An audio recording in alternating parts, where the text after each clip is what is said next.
Laura customers today, Dylan, Taylor, Evan, Dick, in the first parent-child pair to fly to space together, Lane Bess and Cameron Bess, good-looking crew on the screen there.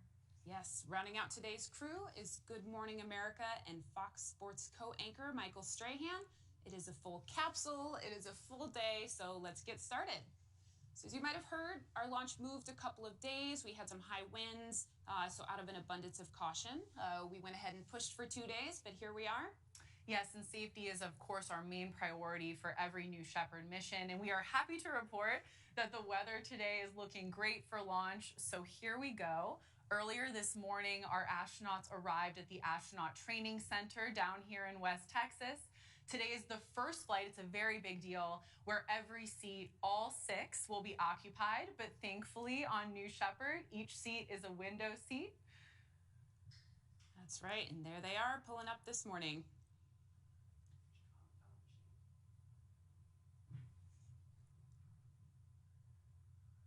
A lot of excitement and energy from the crew, even at the early hours of the morning here. Even when it's dark outside, yes. So every flight for New Shepard is a step toward our mission of building a road to space.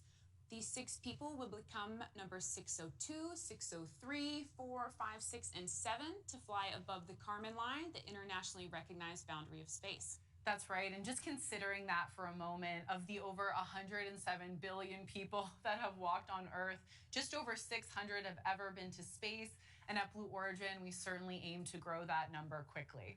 Exactly, so already in 2021, we've flown 8 people to space on the same New Shepard rocket that we have sitting out there on the launch pad right now, and after today, that'll be 14. So, Jackie, next year, we expect to fly many more. Here at Blue, we see every mission as an opportunity to inspire the next generation, and with Laura Shepard Churchley on board today, whose father inspired an entire generation to look out at the stars, we feel a responsibility to ensure we continue to make progress toward our long-term vision. Right, and we're starting to see a common thread amongst everyone we've had the absolute privilege of flying to space, and the common refrain among them is just how truly moving it is to see the Earth from that vantage point of space. It's a reminder that just a thin line of atmosphere stands between us and the vastness of space. Yeah, absolutely. And Jackie, on the last mission, I was lucky enough to be out at the crew capsule recovery landing site, I know, and standing nearby when William Shatner was just speaking, so eloquently, really, truly from his heart about seeing Earth from space, and just, moments after he had touched down from the capsule. It was remarkable. It was a moving moment, and it was certainly one that I will never forget. When you're up there, you see this beautiful, vulnerable, blue planet. Remember, it's just our origin. And you guys are here at the beginning.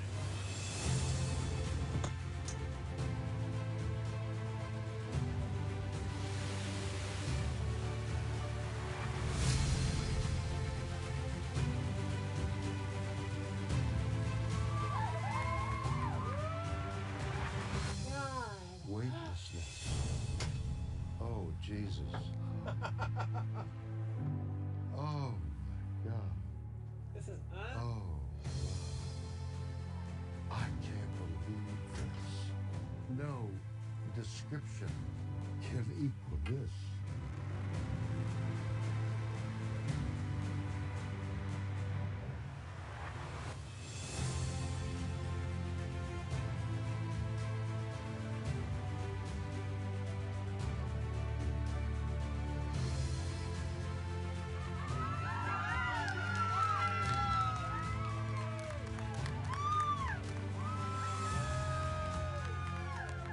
Everybody in the world needs to see. There is Mother Earth and comfort, but what you see is black. What you have given me is the most profound experience I can imagine. I'm so filled with emotion about what just happened. It's extraordinary, extraordinary.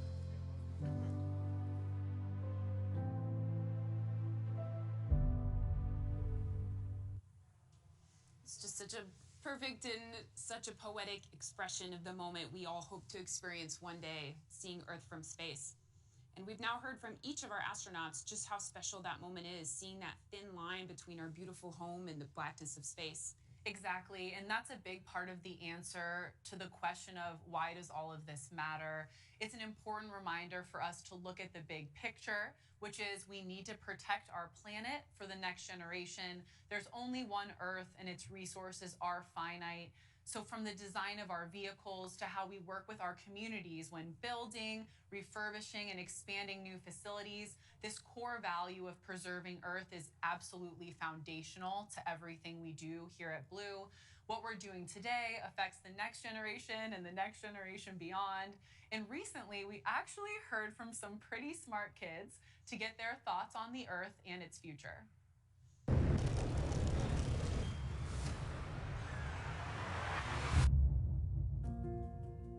I like Earth because, well, Earth is Earth. It's the best planet. There's everything you need.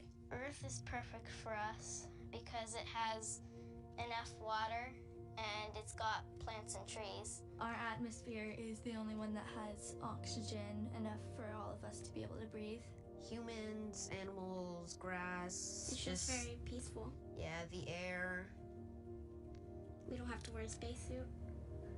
You could try riding a bike in space, but you'd probably fail. We need to save this planet because as far as we know, it's the only one we've got. Space might just be our future. Earth is running out of energy, but space has limitless resources. We can use all those without impacting the environment here on Earth. The sun is in space. What if we're just closer to that? There's all the space in space To put solar panels. We could harvest a lot of energy from the sun where there's more light coming. I'm guessing like 10 million to power the whole entire world. One day we'll put factories in space. Cars, phones, Paper, toilet paper, toilets, Clothes, shoes. beds. they all came from factories. We can move everything that pollutes Earth into space. It would still be possible to live on Earth, but we'd get most of our supplies from outer space. The New Shepard rocket is reusable. Launch, land, repeat. Launch, land, repeat. It lands back on the ground and it doesn't get dumped into the ocean. The only thing you need to every flight is the fuel. Liquid oxygen.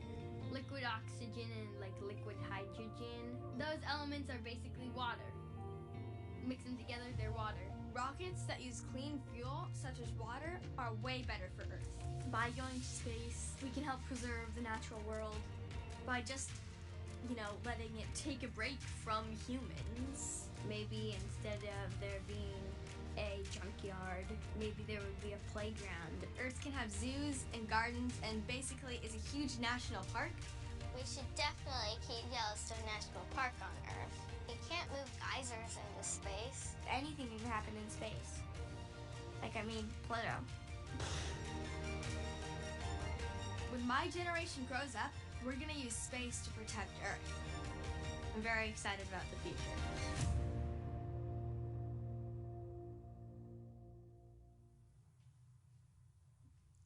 Well, that video sort of says it all. These kids are more tuned into what's happening with the environment than we realize, which is a very good thing because the future is theirs. And let's discuss how New Shepard operates with the environment in mind. And I will say, luckily, we have an expert at the desk. Laura's been with the New Shepard program for over 8 years, and she's now senior manager for all of New Shepard operations. So Laura, can you tell us about how New Shepard was designed with the environment in mind? Yeah, so Jackie, in just one word, reusability. So the entire New Shepard system has been designed for operational reusability and minimal maintenance between those flights from day one. So this is to decrease the cost of access to space and also to reduce waste. So regarding the vehicle itself, nearly 99% of New Shepard's dry mass is reused. So the propulsion module or the booster, the capsule, the engine, the parachutes, nearly everything except the propellants and some of the engine and other pyro igniters that we have on board. So in addition to that reusability, New Shepard's BE3 PM engine is fueled by a highly efficient and clean liquid oxygen and hydrogen. And as we just heard from some of those kids there, kids. the only byproduct there from New Shepard's engine combustion is the water vapor with no carbon emissions. So BE3 engine for New Shepard is designated PM for the propulsion module, and that's because a different variant of that same engine is going to be used on the upper stage of the New Glenn orbital vehicle, so BE3U. We're also going to use it on the lunar lander. And that's really, that's a very foundational thing about New Shepard program. All of the learnings from the suborbital program, like reusability, are going to flow into our other programs so we can get smarter, more efficient in everything that we're designing, building, and operating. So yes, everything we're doing here at Blue is intentionally future focused. It's exciting things like, liquid oxygen, liquid hydrogen can also be used for in situ resource utilization and exciting future things on the moon.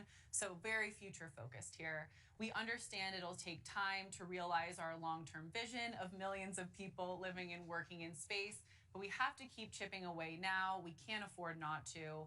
There's adequate resources in our solar system, both in terms of material resources and energy, to support trillions of humans. Once we can build a road to space, we can move that polluting industry into space, harvest resources, and relieve our planet of the environmental and resource stressors we're experiencing every day on Earth. That's exactly right. So it's a massive goal, and we're really just in the earliest days of observing this historic shift from how we're going to get people to space and from space, and it's all in service of making this beautiful planet that we live on healthy again and ensuring that that next generation has just as much or more. So with that, let's take a quick breather and check out New Shepard on the pad.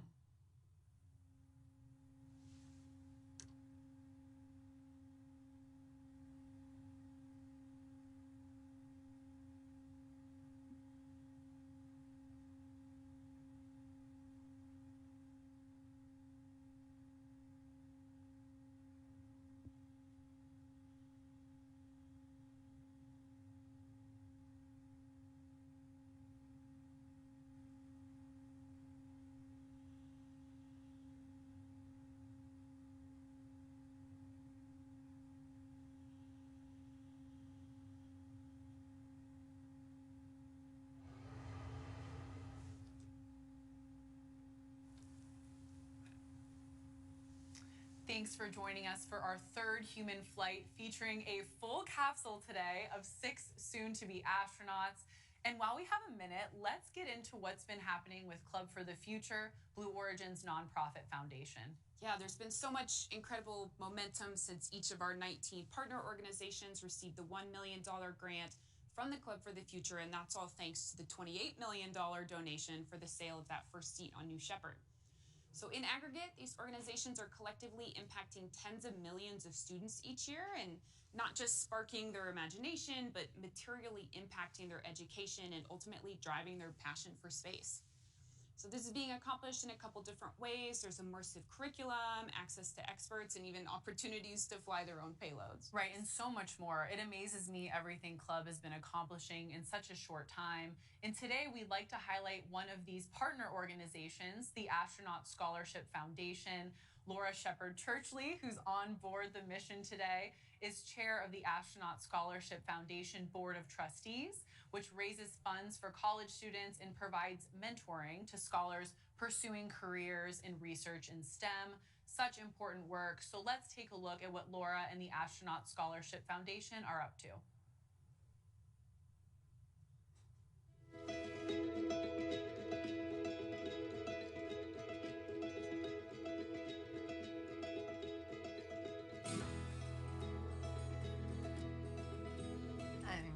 Schumacher, president of the Astronaut Scholarship Foundation. We were founded by astronauts. It was the 6th surviving Mercury 7, and it's evolved into the Astronaut Scholarship Foundation of today. We are here to select, identify, and award the best and brightest students in STEM.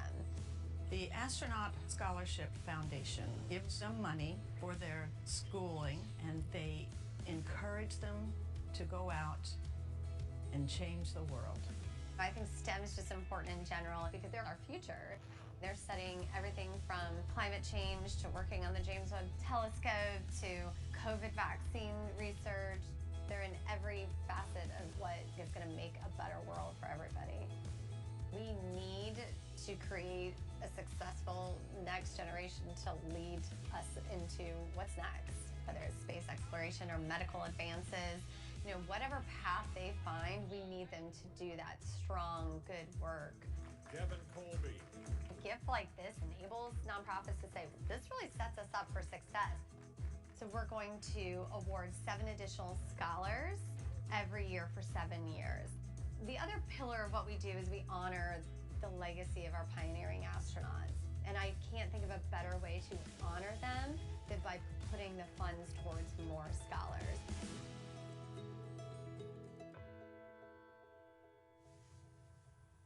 So great to hear about what Laura and the team are doing at the Astronaut Scholarship Foundation. And I have to say, I do love that the foundation was founded by some of the original astronauts. Really special legacy there. That's right, yes.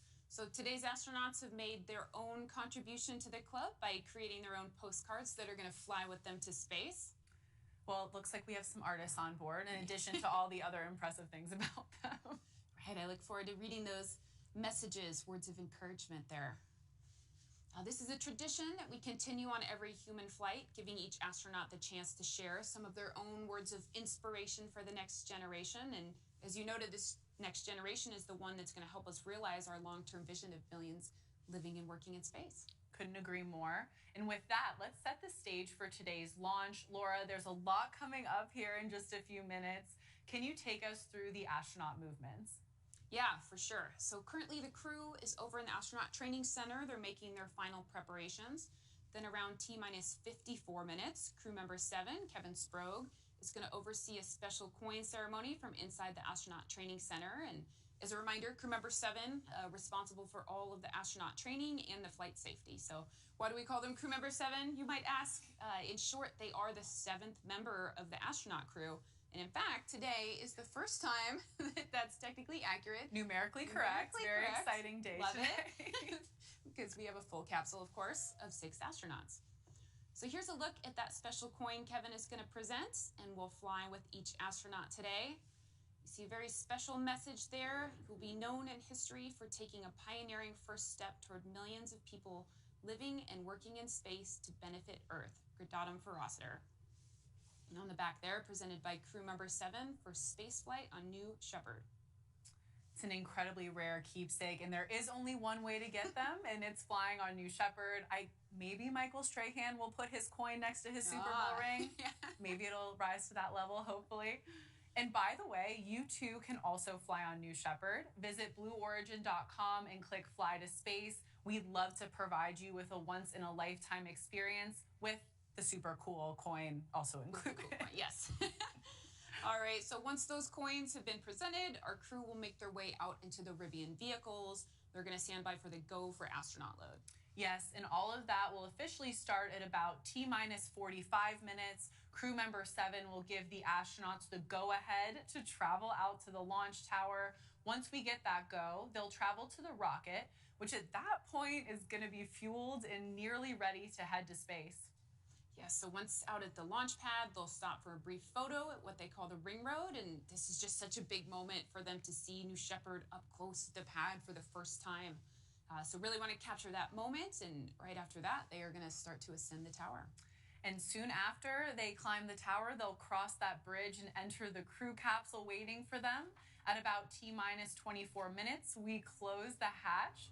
Our capsule communicator will take over, and we move into the final countdown. And as those minutes tick down, we move towards the best part of the morning, launch. And once that crew capsule touches down, it's time to celebrate and hopefully hear some words from our crew about their unique experiences. And then we'll designate 6 new astronauts to the world by presenting each with their flight pin. So yes, there's quite a bit in store on this 3rd human flight. So with that, let's take a quick breather and toss it to the rocket on the pad. Stay tuned.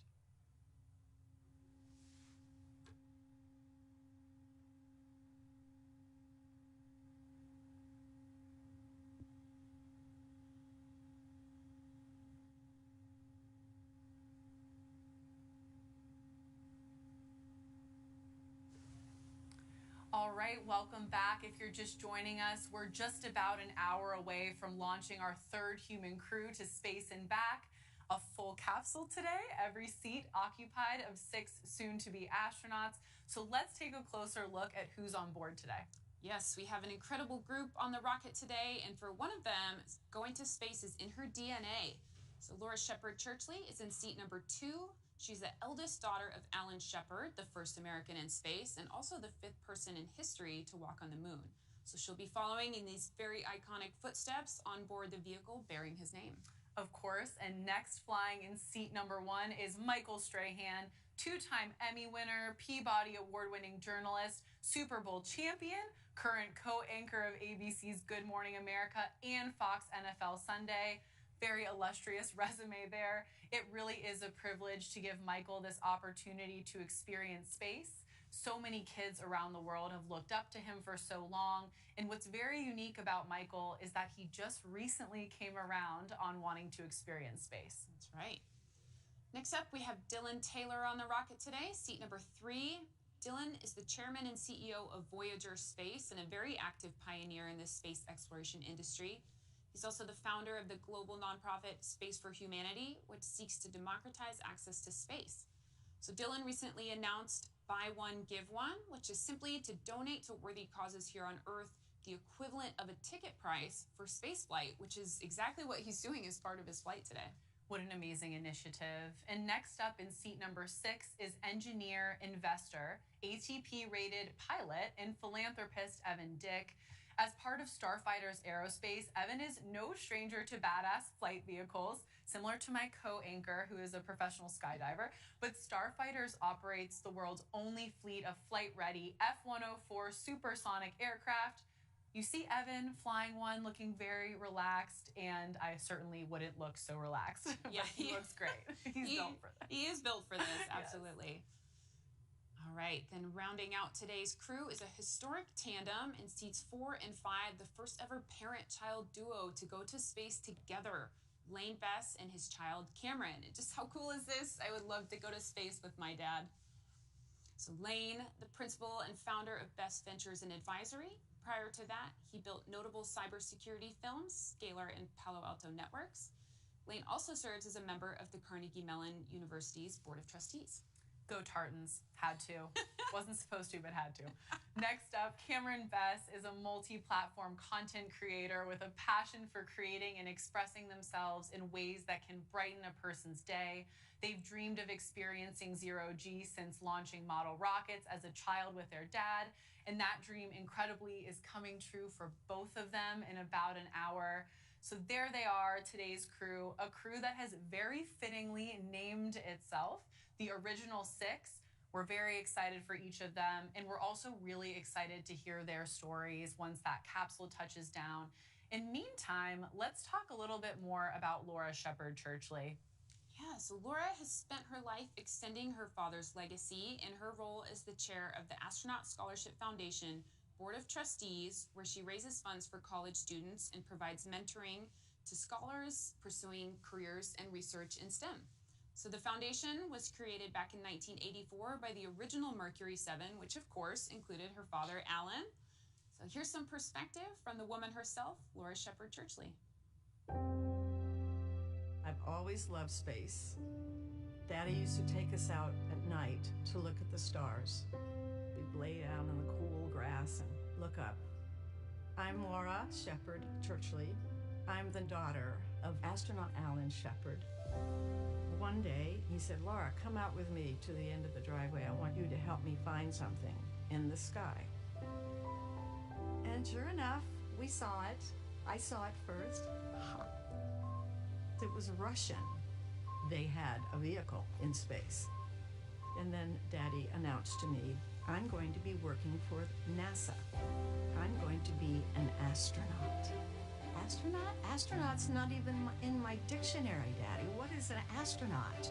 NASA's going to put me into a spacecraft on top of a rocket.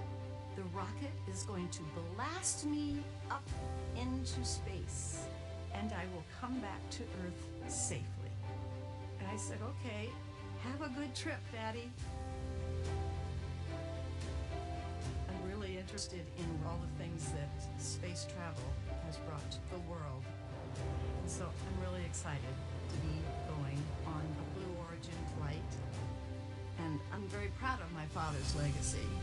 He was the first American in space and the 5th man on the moon. And he so far has been the only man to play golf on the moon. I believe he would say the same thing as my children. Go for it, Laura. I just want to see space closer up.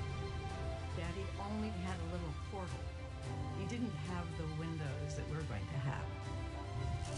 I can't wait for the parachutes to open, to have that rush and then just stop and then settle down. I just can't wait for that. Every night I go out, look at the moon, say hi to Daddy. It's kind of fun for me to say that an original Shepard will fly on the new Shepard.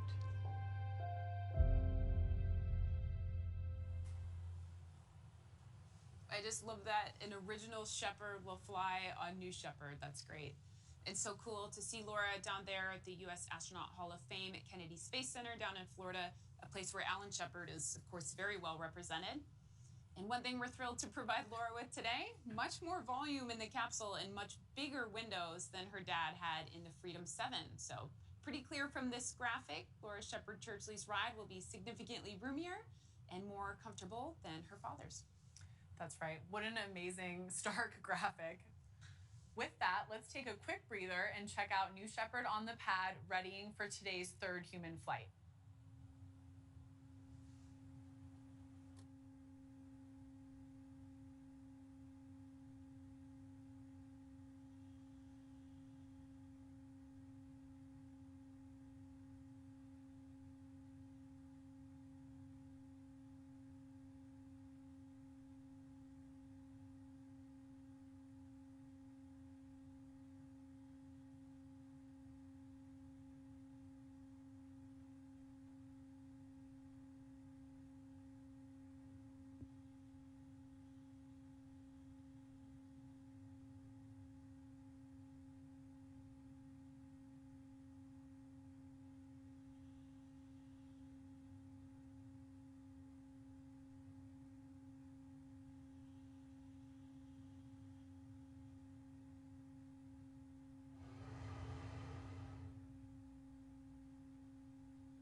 Welcome back. It does look like we've entered a brief hold here, but at this moment, our astronauts are with crew member 7, receiving those special coins we talked about earlier, which is very exciting for them.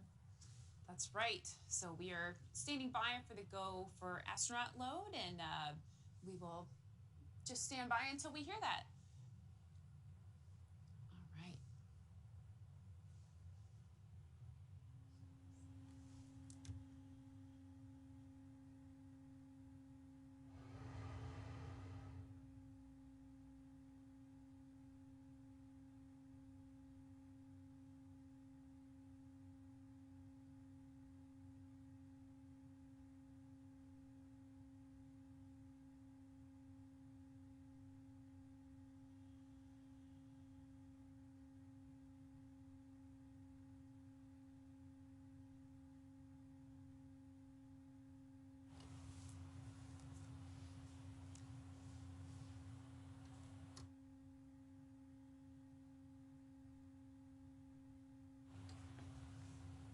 All right. So Jackie, you mentioned the coin ceremony should be going on shortly. That coin is a unique and well-earned keepsake for each of the crew that flies with them to space today.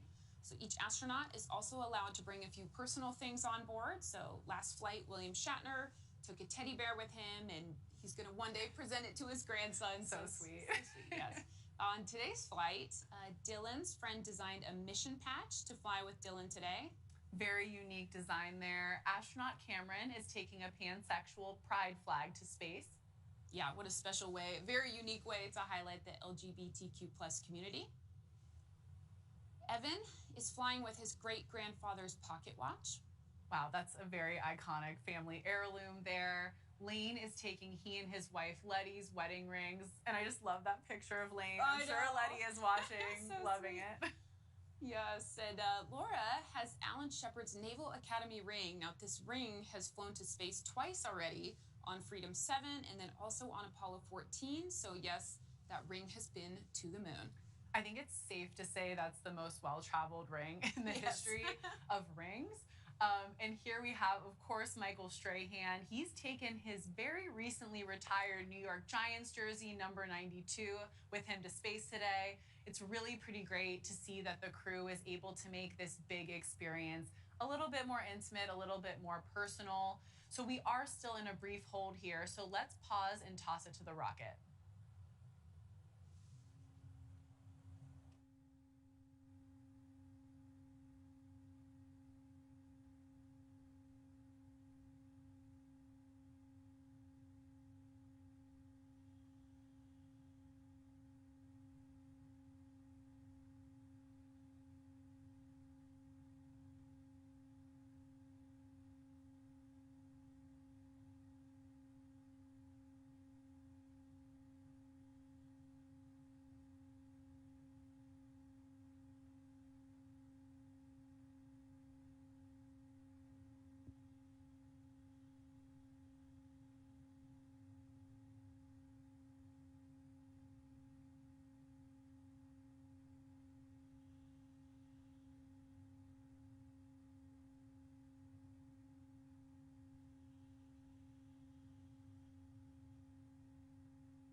All right, welcome back. We are still in a brief hold here while our control room makes sure all systems and weather are aligned for today's mission. We just anticipate this will take a couple of minutes. Stand by for more.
All right, welcome back. Thank you all for joining us for today's third human flight. As you can see, the hold has just lifted.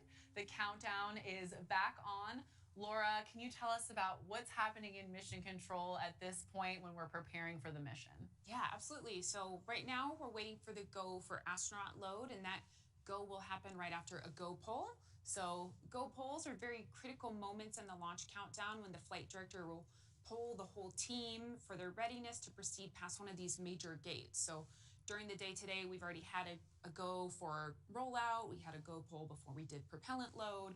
We're now waiting for the go for astronaut load, one more for escape enabled, and then finally the best one, the go for terminal count and launch. So in this moment, we should be doing some bit checks on some of the capsule subsystems. So engineers in the back room are looking at their data. They're going to pass up their readiness to the lead of the engineering back room, who is the voice of all of these subsystems. So in the front room, we call it, here we see it there, the flight controllers for their two vehicles, the capsule and the booster, and also the ground system, the INCO with the comm systems, safety range. A few others are going to confirm that they too are ready to proceed. And then the flight director will announce we are go, and at that moment we get that much closer to launch. Thank you for that behind the scenes walkthrough. That was awesome. I haven't gotten to sit in mission control, but I feel like I am right now. So with that, let's take a quick breather and check out New Shepard on the pad, readying for today's flight.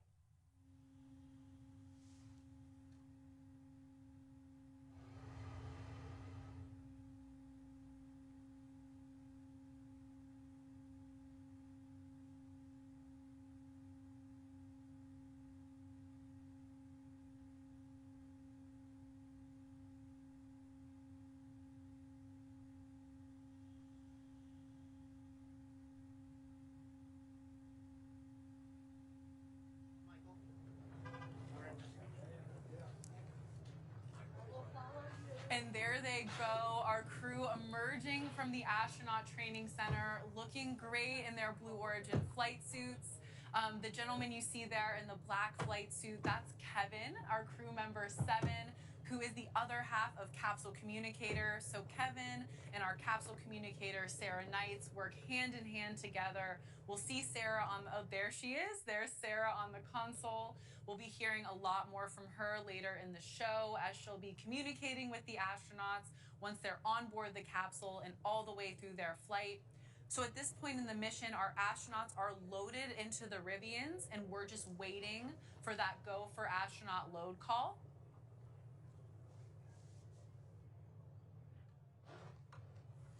Getting good thumbs up from the crew, looking excited and ready for today's mission. Jackie, it's so exciting to see 6 people. This really is a big moment for the New Shepard program. Absolutely. As you likely recall, our first and second human flights each had 4 passengers. Today is our first with 6. Very exciting.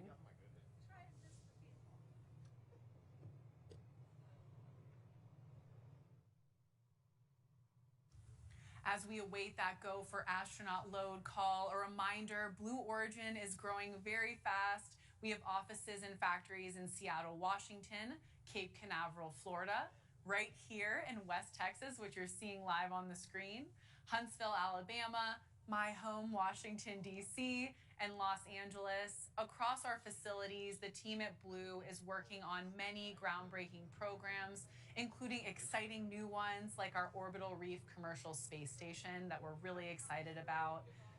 Yeah, we had some big news about Orbital Reef recently, right? Yep, that's right. And actually, as you can see in the car with our astronauts, our founder, Jeff Bezos, 5-star Uber driver.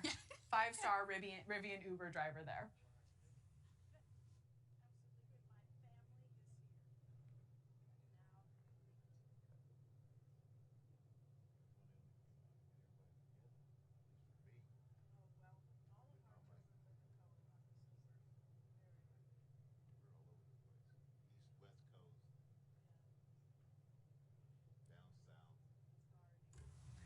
Again, while we're waiting for that go for astronaut load, which will signal the start of the Rivians onto the road to space, In case you missed it, just the other day, NASA did select Orbital Reef, our commercial space station, for phase 1 of its commercial low Earth orbit destinations program. We're absolutely thrilled to be working alongside NASA and our partner Sierra Space to mature this really critical capability.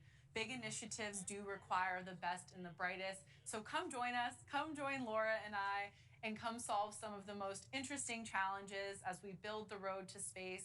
So you can check out our website, our careers page for more details. We have openings nationwide. And we'll pause here for a moment, check in on our Rivians while we wait the start of the drive past mission control and out on the road to space.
Welcome back. If you're just joining us for today's third human flight, our crew of 6 are seated in their Rivians with their driver, our founder, Jeff Bezos. They're just awaiting that go for astronaut load call, and that will allow them to start their way out on the road to space. A lot of excitement coming up for this crew, seeing a lot of smiles through the windows, which is a very good sign for today's flight. Yeah, absolutely. Definitely a lot coming up in the next 45 minutes, pretty jam-packed between what mission control is doing, what the astronauts are doing, what the tower crew is going to be doing. Definitely feeling the excitement in this moment. Absolutely. Let's check back in on the Rivians as we wait for them to start heading out to the road.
And there they go, Laura Shepard Churchley, Michael Strahan, Dylan Taylor, Evan Dick, in the first ever parent-child duo to fly to space together, Lane and Cameron Best. They just received go for astronaut load-in, and their journey begins. Follow along on the screen at the bottom. We're hearing a lot of excited fans on the road to space today.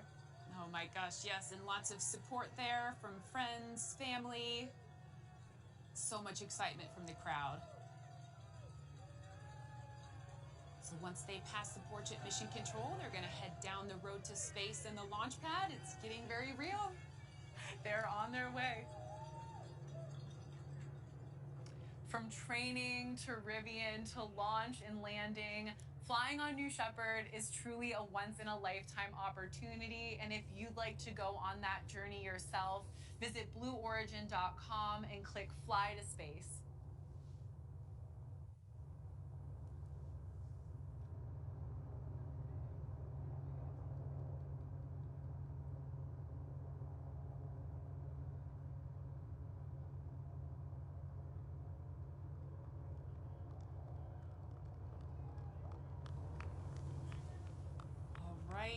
We're going to be coming up on Mission Control shortly. We see a lot of the support crew standing by there, giving their cheers and waves.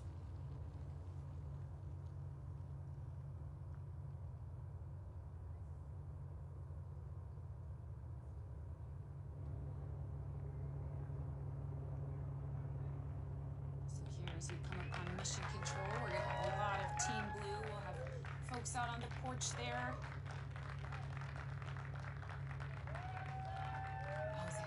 We've got Capcom, Sarah Knight, wearing the same black flight suit as her other half, crew member 7, Kevin Sprague, who's on board the Rivians with today's crew. Yeah, it'll be just about 20 minutes or so until they hand over from crew member 7 to Capcom. So nice to get a little personal wave there as they send them along. And there's our recovery crews. So the capsule recovery team is standing by. We also have our booster recovery team that's staged, and they hang out here at fallback. We call it fallback 3, so it's essentially as close as you can get to the rocket during the launch itself, so that they are staged and ready to go as soon as the parachutes come out. Well, and I have to say, I know that's where you would be, Laura, if you weren't here with me, so I appreciate you being here with me today. And our astronauts have made that big turn, from Mission Control onto the road to space. This is a huge moment because they're seeing their live rocket waiting to take them to space for the first time.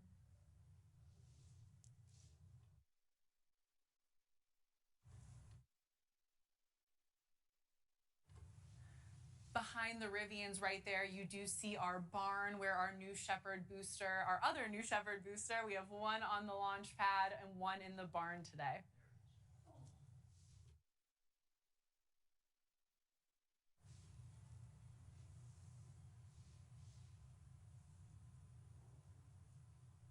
What a beautiful shot this morning. Sunrise just happened a little bit ago. You can see some nice shadows on the mountains. It really is gorgeous out here in West Texas. It's going to be great lighting for their ring road photo, which is coming up here soon.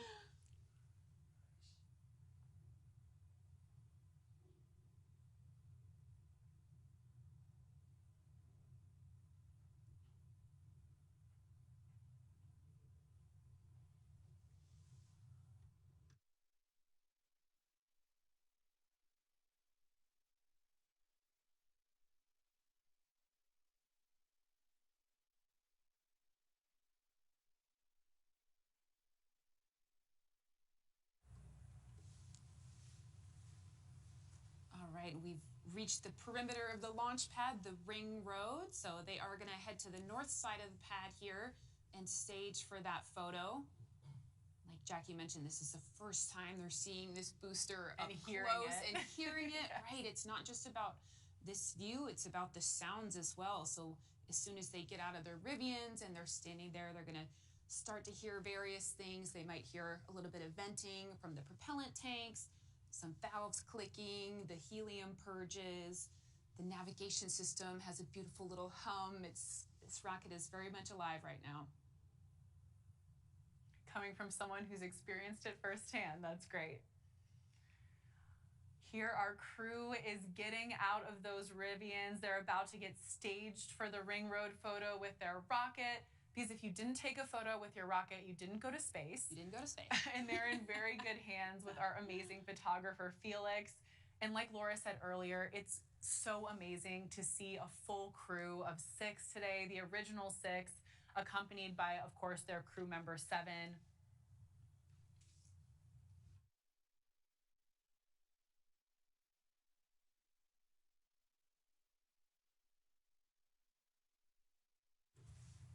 Okay, this is one of my favorites. You gotta see what everybody's special pose.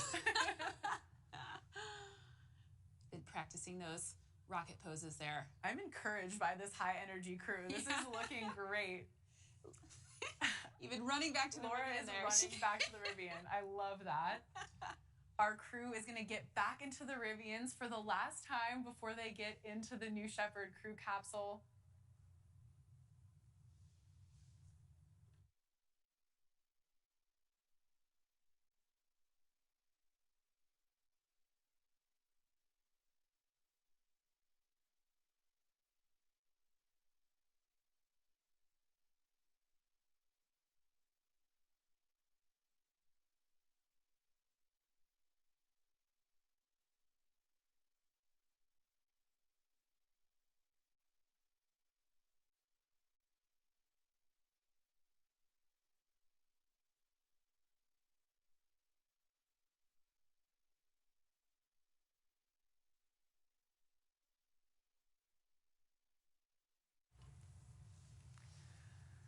Our crew is coming up here on the launch tower. Next up, as you guys can anticipate, the crew is going to get out of those Rivians, and crew member 7, Kevin Sprague, is going to help walk our crew up that launch tower. I remember the first time I ever climbed up the launch tower. It is much higher than I think it looks in the camera, but since we have such a high energy crew, I'm sure they're going to be up there in no time. Laura, I know you've seen some of the astronaut training process. Can you give us a little more color on how crew member 7 there in the black flight suit is shepherding this journey for the crew? Sure, Jackie. So crew member 7, as noted before, really is the 7th member of this crew. So they're with the astronauts from when they arrive down here in West Texas until they're safely in their seats, which is now just moments away. And that hatch is closed. And then after the flight, they again are there to meet them just moments after touchdown. So during the day's pre-launch, crew member 7 is responsible for providing the training for nominal launch day, as well as how the astronauts would stay safe if anything off-nominal happened.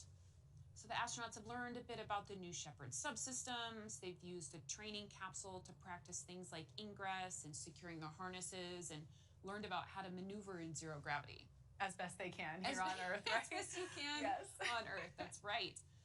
So yeah, by the time these future astronauts have spent their pre-launch days in this training, they will have a lot of confidence, and we will have a lot of confidence that they will be safe and ready to have just the ride of their lives.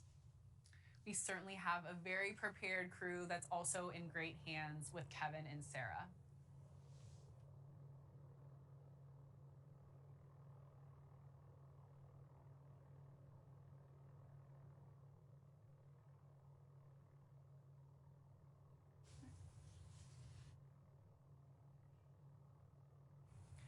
If you're looking at the top of the launch tower right now, that's the next stop on our crew's path to the capsule. That's the safety shelter on top of the ascent tower here. And Felix getting some great shots of them as they head into the shelter. The crew is going to stand by in the shelter and await that ingress across the bridge, then the gantry into the crew capsule. Our crew is looking great right now. They're looking very ready to fly. That might be record time. Oh my gosh, look. Several thumbs up. Definitely some excitement here.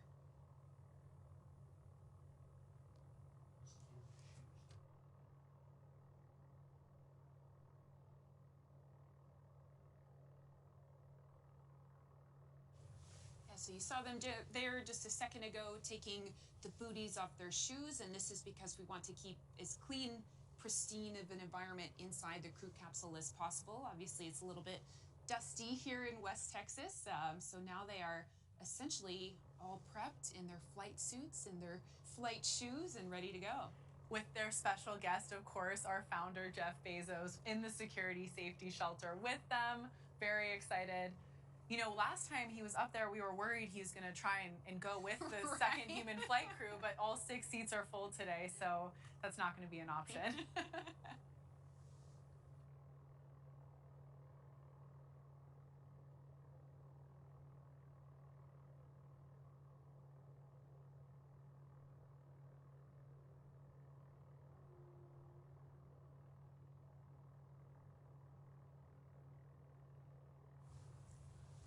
Our crew is in the safety shelter, and at this point, crew member 7 is working with the tower crew and mission control as we wait that go for them to head across into the crew capsule. So Laura, what are some of these final checkouts prior to bringing the crew on board? Yeah, right. So right now we're in essentially a great staging place in that safety shelter, so we can sync up all of the different things that are happening between mission control, which is some work with the RF systems, the nav systems. All right, and I think we are moving from the shelter. There we go.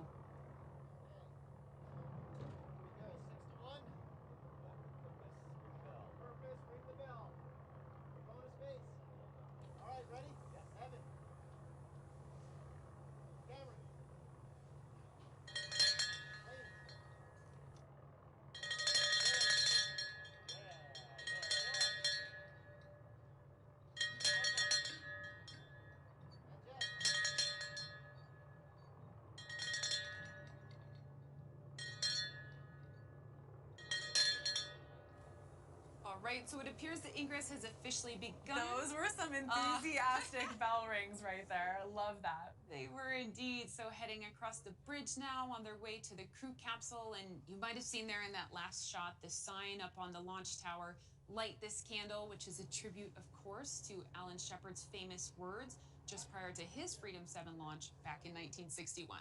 I love how special that is for Laura Shepard Churchley to see those iconic words.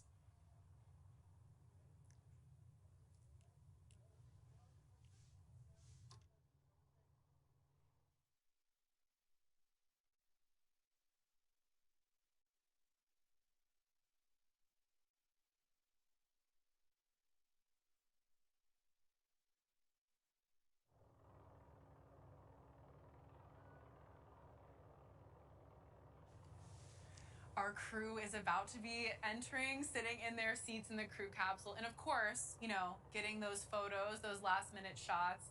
For me, it would be like wedding photos where people constantly are posting them and you're like, when's it gonna end? I would be posting Never. From my space flight for years to come.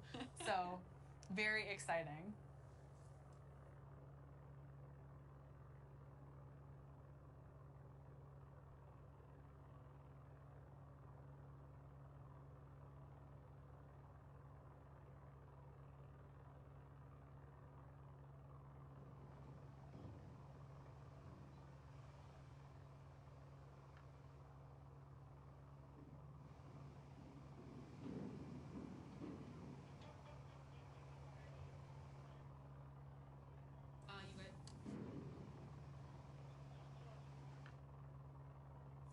As you can see, our crew is entering that capsule in descending order.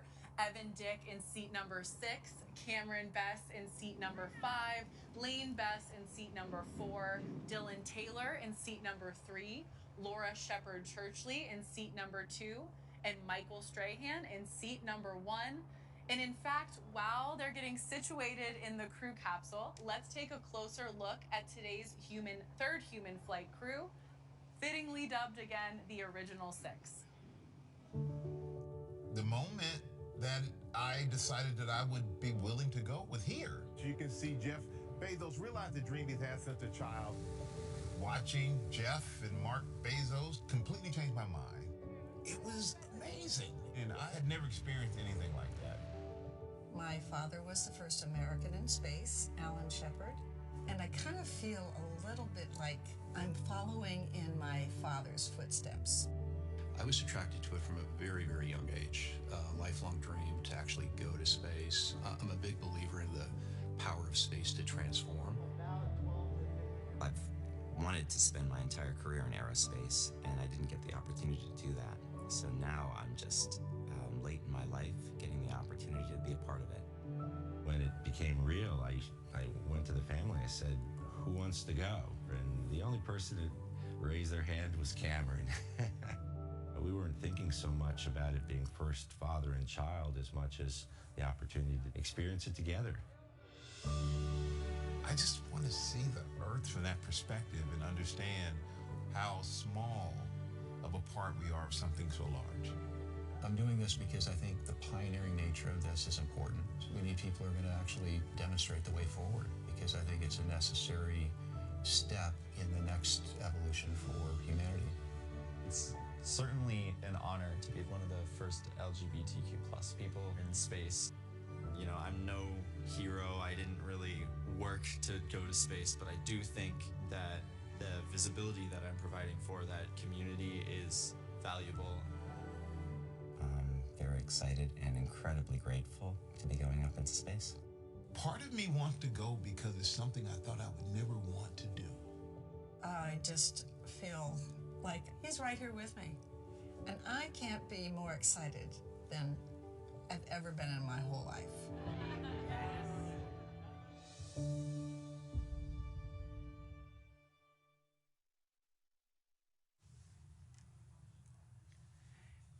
Wow, I mean, that video gave me goosebumps. It's such, clearly, I mean, evident from the video, it's such a unique shared experience for the crew. The bonds they form down here in West Texas will last a lifetime. I know Dylan tweeted the other day, they have great crew glue. They're an awesome crew, really tight.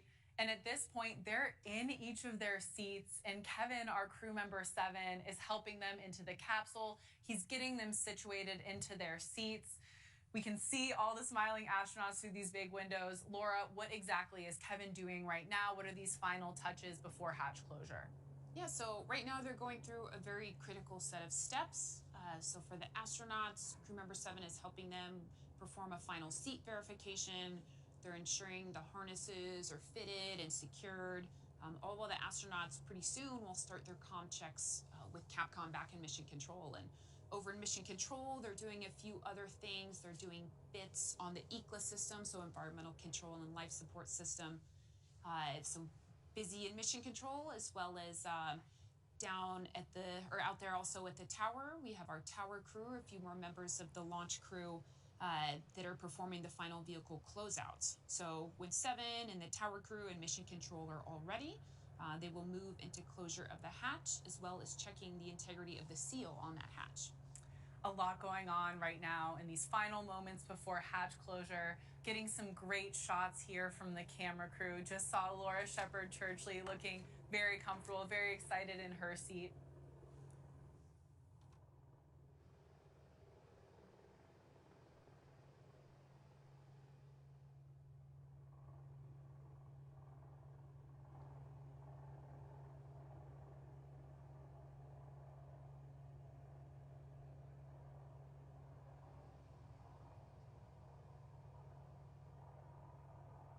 There we see Evan Best through the window. Great shot right there.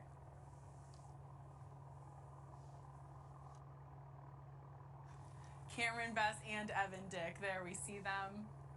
And another important thing we're able to see through the windows right now here is that escape motor right in the center of the RSS First Step capsule. Laura, can you tell us a little bit more about that escape motor? Yeah, so like you said, the escape motor, you can see it in the center there. It's a solid rocket motor, and that would be used in the case of an emergency. It's a pusher system, so essentially the capsule can push away from the booster if something were to happen with the booster. And one of the really important things about our escape system is we call it a full envelope escape. So essentially, in just a few moments here, in about 10 minutes, the capsule will go escape enabled, and it will have that capability all the way from on the pad up until the moment of separation.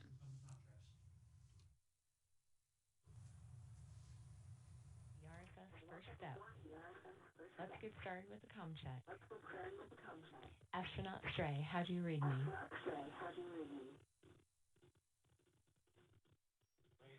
Stray is good.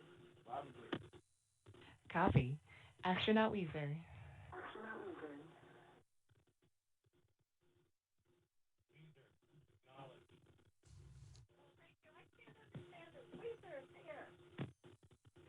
Copy. Astronaut Taylor, how do you read me?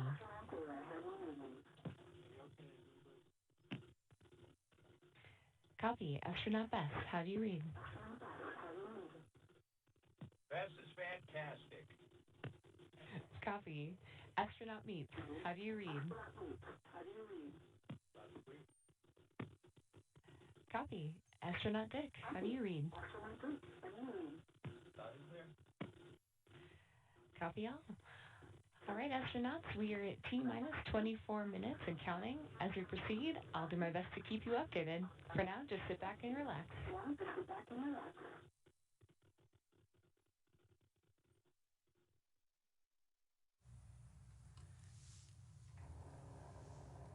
Thank you for joining us for our third human flight. You just heard a great comms check with our capsule communicator, Sarah Knight, and our full crew of 6 astronauts, Laura Shepard Churchley, Dylan Taylor, Evan Dick, Lane Bess, Cameron Bess, and the one and only Michael Strahan. It's so fun to say 6 names. It's a lot more. And they're all loaded into the RSS First Step, awaiting their life-changing flight to space and back. Yeah, just one thing you mentioned there, Jackie, RSS. So RSS First Step, our vehicle, that RSS means reusable spaceship. So this capsule itself has already gone to space 4 times. This will be its 5th flight today. And reusability, like RSS, that's a pretty new terminology, you know, in the aerospace world for rockets. But reusability is an underlying philosophy here at Blue. It's fundamental to ultimately reducing the cost of access to space. So right now, each of the New Shepard vehicles can fly up to 25 times with minimal refurbishment in between those flights. And soon we hope that that number is closer to 100. It always amazes me, the robustness of the New Shepard system. We're currently awaiting closure of that hatch on the RSS First Step.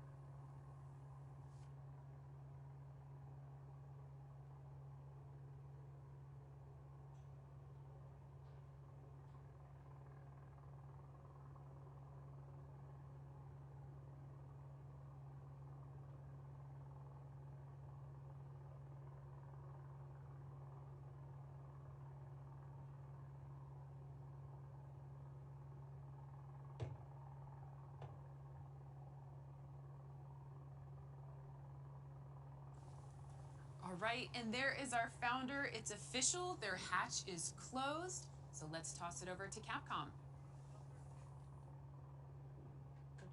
As you can see, the hatch is closed. We're now going to check to make sure it's sealed up nice and tight.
Welcome back. We're just under T-minus 20 minutes until launch. Laura, the hatch is closed. Tower crew is running their final closeouts before they get off the tower.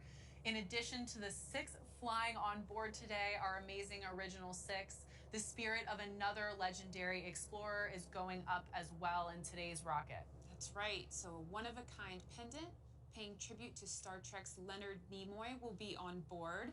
So this represents a message that he strongly believed in for each of us to live a long and healthy life with a vision of peace, tolerance, and unity.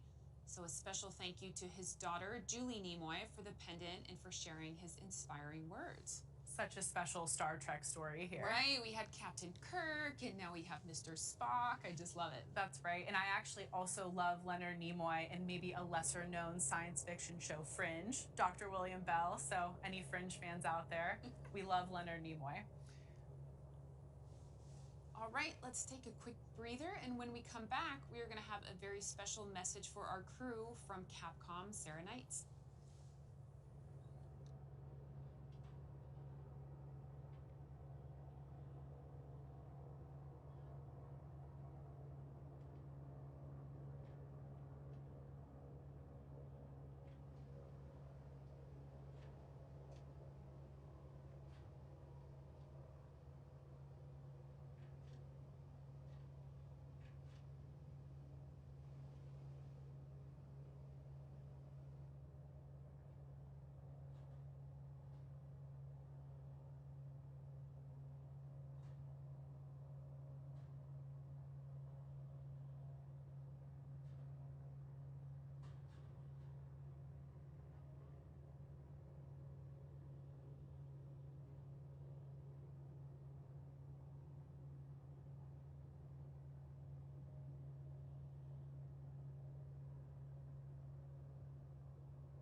Welcome back. If you're just joining us for third human flight, our original 6, our 6 astronauts are on board. The hatch is closed, and we're just awaiting that special message from our Capcom Sarah Knights, our capsule communicator. So stand by.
right, so we entered a brief hold here. We have the tower crew and crew member 7 that are just closing out the last of their procedures. So tower crew, they've done a number of important things here in the last moment up on the vehicle itself. So they've installed the last of the thermal control system. They've pulled some of the RBFs, or removed before flight, from the ECLA system that we talked about. The hatch is closed, sealed. They're taking out the final pins for the escape system, and it will be pretty soon that they are done up there on the tower and will be heading to their fallback location.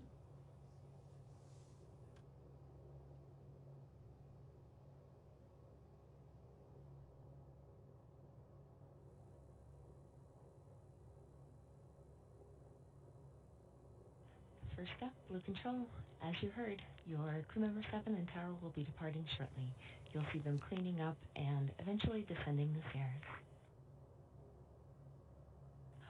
While we're waiting, I have a note from you from our previous New Shepard crew. I'll begin with a message from William Shatner. Dear fellow half-astronauts, you're in great hands today, and only wonderful things will happen. You've survived the biggest test of all, 11 flights of stairs up the gantry at 4,000 feet altitude. I don't know about you, but I was exhausted for the rest of the trip. Good luck, but you don't need it. Fondly, Bill Shatner. This is from Chris Bosshausen. Dear New Shepard 19 crew, congratulations on joining the small but growing community of humans who have journeyed beyond the Kármán line, who've seen the deep of space and the brilliance of Earth from that unique vantage point. The flight will be over before you know it, but the impact will be with you for the rest of your life. Don't forget to take a moment and really look, and bring back one favorite thing to share with the rest of us, waiting breathlessly for you and your safe return. Safe travels, my friends. Astronaut Crispy.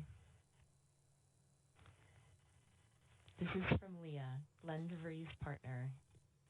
Dear astronauts, you have all dreamed of sitting in this seat, and it marks only the beginning of a profound new chapter. This journey's impact stretches far beyond the timeline of this mission. When Glenn fulfilled his lifelong dream of traveling to space, he came back with a new appreciation for our planet. I hope when you arrive home, you too will take this experience and curiosity to help solve the problems here on Earth. Quote, through new innovation, new technology, and a new outlook on the unity of the planet, together we can build a future. Glenn. We love you to space and back. Safe travels, team. Leah. And finally, from Audrey Powers. In spite of my best efforts, I was unable to get any of you to trade places today.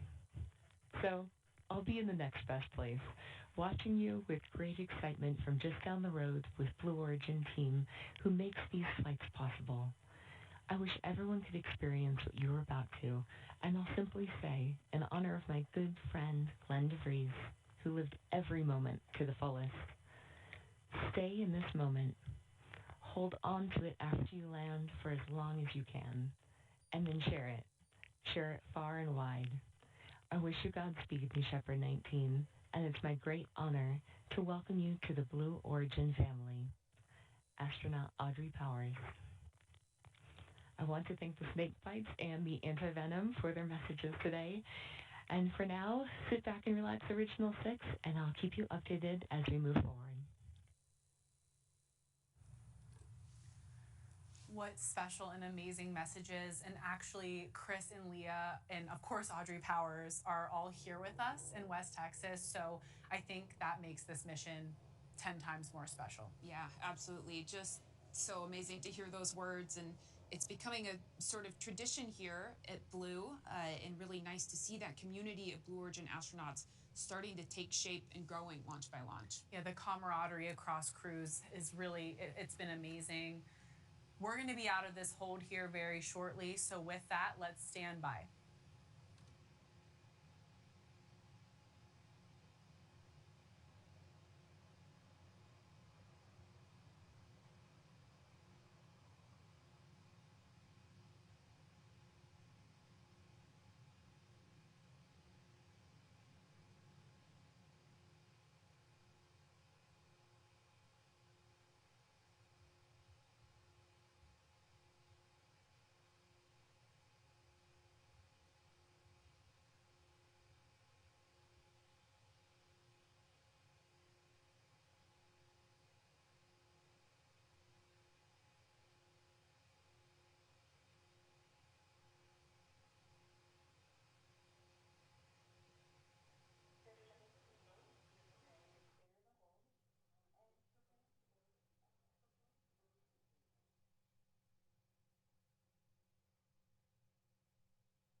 Welcome back. If you're just joining us, our crew of 6 are on board New Shepard. The hatch is closed and we've cleared that hold.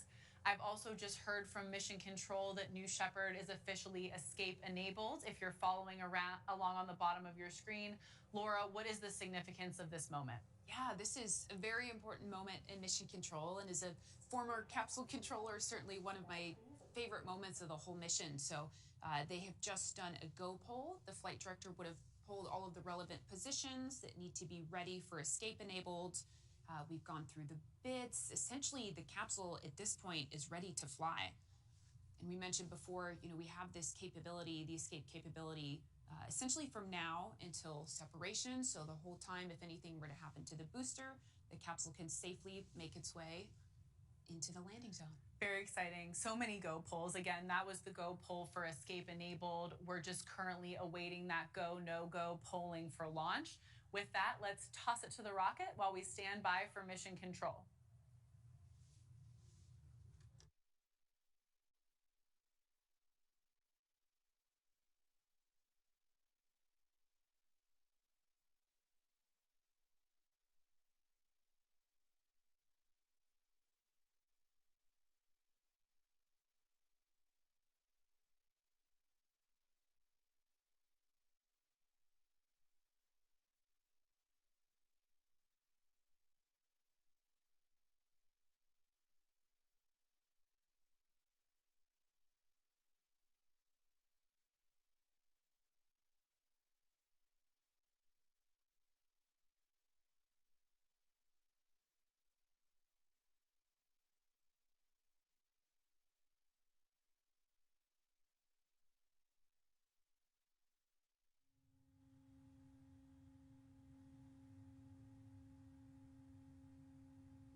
Thanks for joining, everyone. We're just waiting for that go, no go poll, so let's listen in.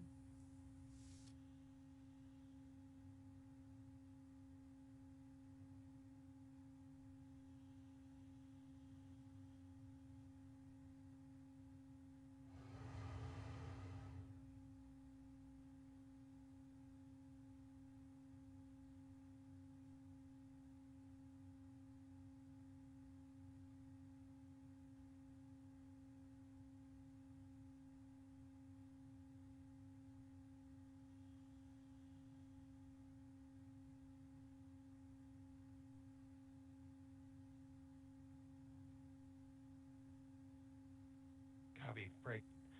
We are no go on the dashboard. Stand by for status.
Thanks for joining us for our third human flight. As a reminder, in case anyone forgot, we have a crew of 6 on board. Laura Shepard Churchley, Dylan Taylor, Capsule. Evan Dick. Go.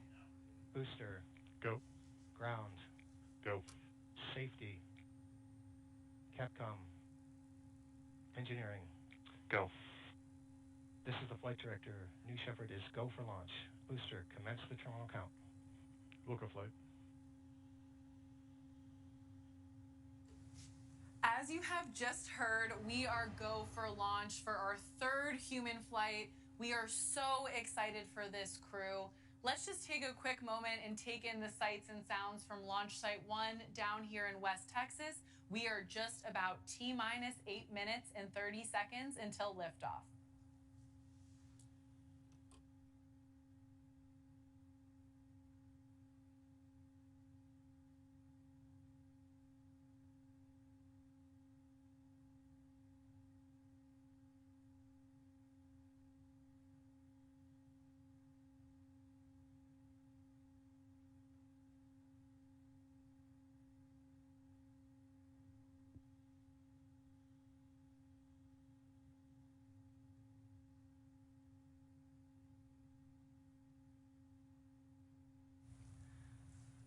Okay, we are just under T-minus 8 minutes until our third human flight. We have Laura Shepard Churchley, Michael Strahan, Dylan Taylor, Evan Dick, and the first ever parent-child duo to fly to space together, Lane and Cameron Best.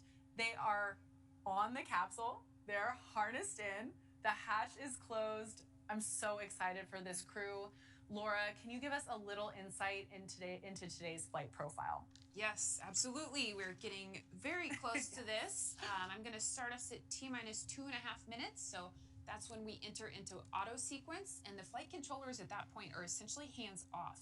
So we'll have the engine ignition at T0, followed by a throttle up, and then the liftoff actually occurs at T+7 seconds. So then just 1 minute after that liftoff, we will hit max Q, so that's the maximum dynamic pressure, and the stresses, the aerodynamic stresses, are the highest on the vehicle at that point. Then a bit after 2 minutes, we'll have main engine cutoff, or MECO, and at that point, everybody is in zero gravity, essentially, free floating, and very soon after that, the separation of the capsule from the booster. So those vehicles will head up toward their apogee, and we'll follow the booster down because it is going to re-enter more quickly. So as we re-enter, we'll get the forward wedge fins that deploy. The aft fins are steering the vehicle back down to the landing pad, which is only about 2 miles away from the launch pad. Then we have our drag brakes deploy. The engine will restart. We'll hover over the landing pad, and then we will have booster touchdown. So back to the capsule, which is re-entering slower due to its blunt shape. The rocket itself is much more aerodynamic. So the capsule, after the booster has landed, the first thing visually that we are going to see on the video is those drogues deploying. So the drogues come out, they slow down the capsule just enough so that the mains can deploy. They'll deploy in a reefed configuration, and just a few seconds later, they will disreef and open up to their full surface area. At that point, the landing systems are going to engage, so we'll be measuring the height off from the ground. And just as we are above the ground, we will fire our terminal decelerator system. You'll see a poof of dust from those retro thrusters, and we'll have capsule touchdown. Yep, and those retro thrusters do kick up some dust, but they allow for a very soft landing for our crew.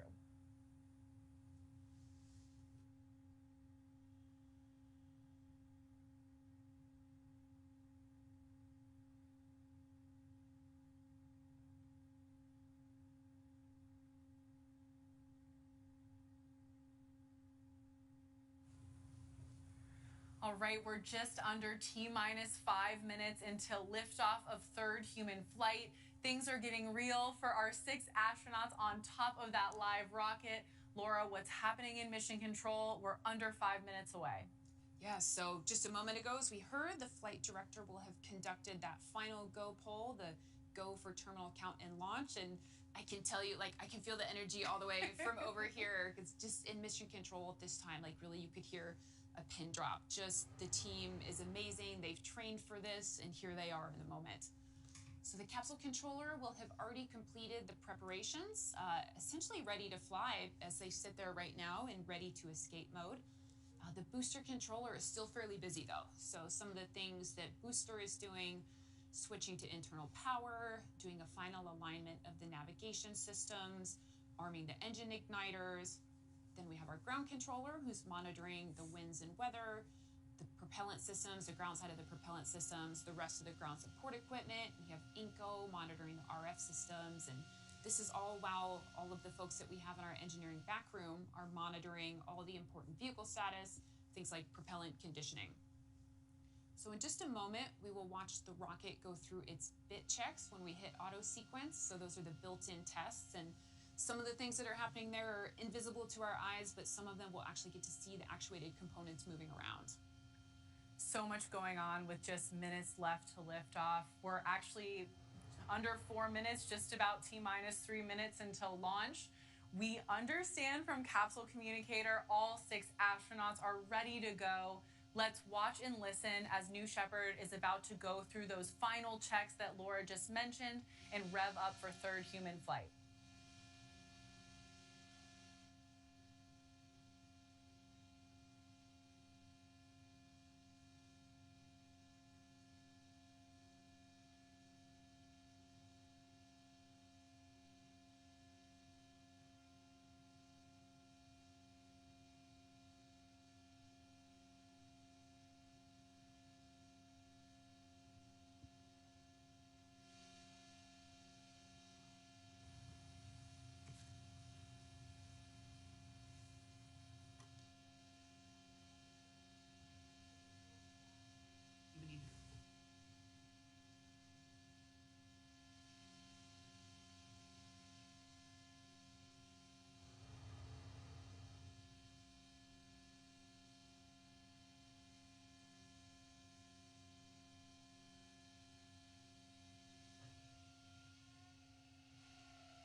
Okay, we are in our auto sequence. As you can see here, the bridge is retracting to its flight configuration. At this time, we're also going to be pressurizing the tanks.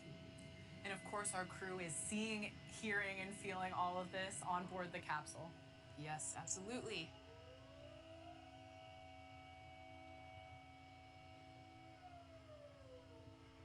There's Michael Strahan on the left, looking great. I think a smile. I see a smile, yeah. So we should have our bit checks that'll be coming up next. All right, there we go with the aft fins.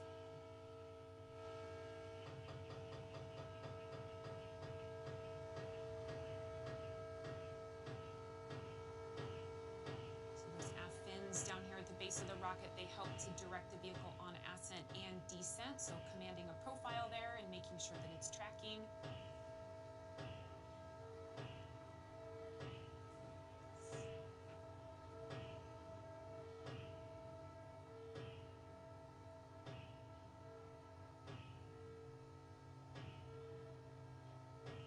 Lucky, we can also see the engine nozzle here gimbaling. The engine will help to maneuver the rocket as well, especially right there before landing.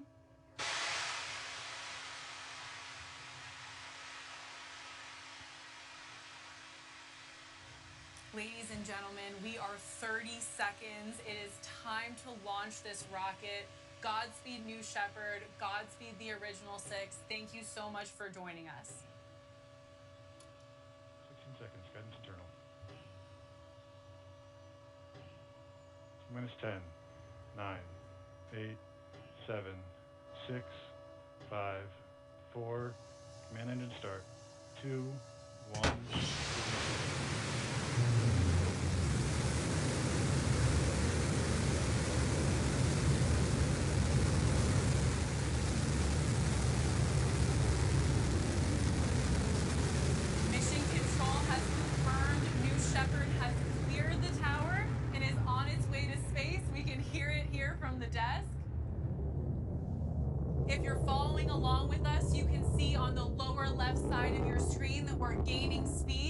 Shepard lifts off towards space with a full capsule of 6 humans for the very first time.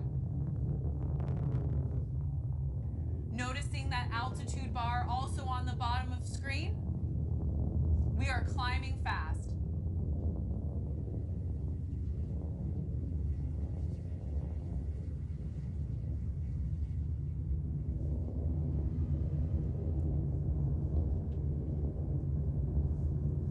We've punched through max Q. That is the point where the aerodynamic stress on the New Shepard booster is at its maximum. Our original 6 are getting the ride of their lives right now.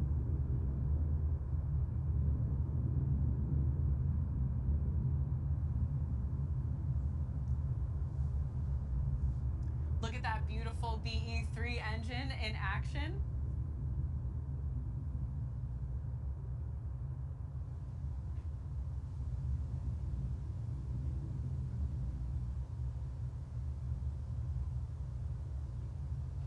Coming up next here in under a minute is going to be main engine cutoff, where we cut off that BE3, and you'll be able to visually see that on the screen here shortly.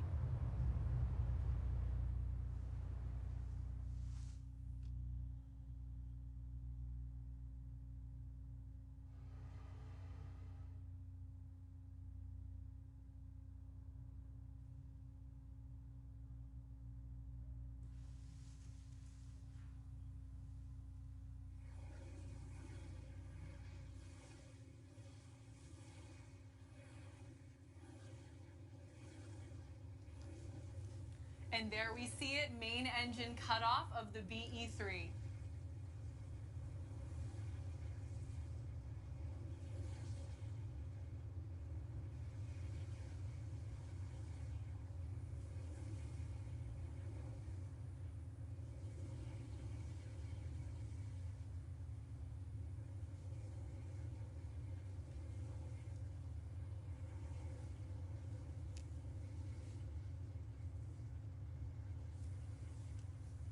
We see the CCRCS thrusters firing, and we have confirmed separation. All right, so capsule booster separated. Capcom Serenites will momentarily cue the astronauts to unbuckle their harnesses and start floating around the capsule. They are in 0G, they've practiced for this, and now it's really happening.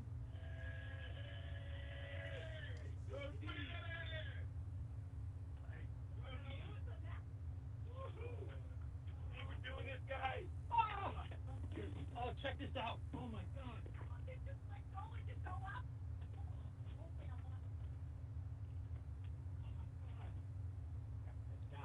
Oh my God.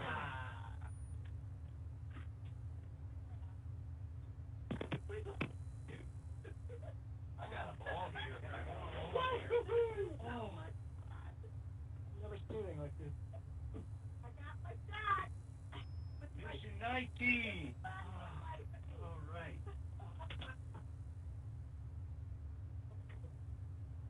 Yeah. Make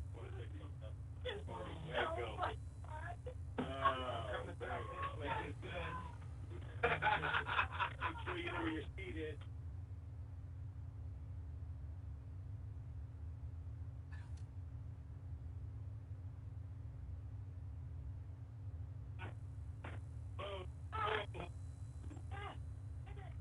Mission 19. The original set. The original set. Give that camera a butt. You got your seat.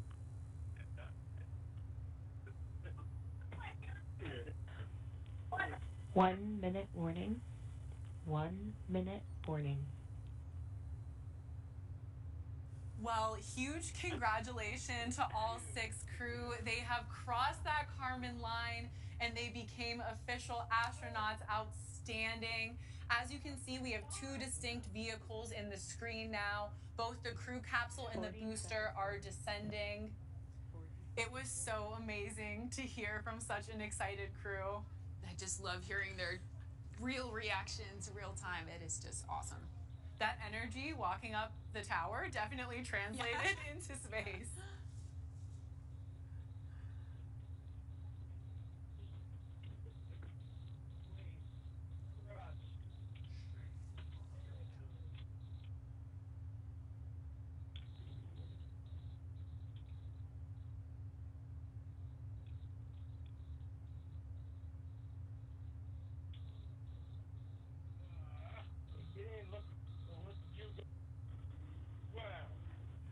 As you can see, the forward fins on the New Shepard booster have deployed. That booster is on its way back to Earth first.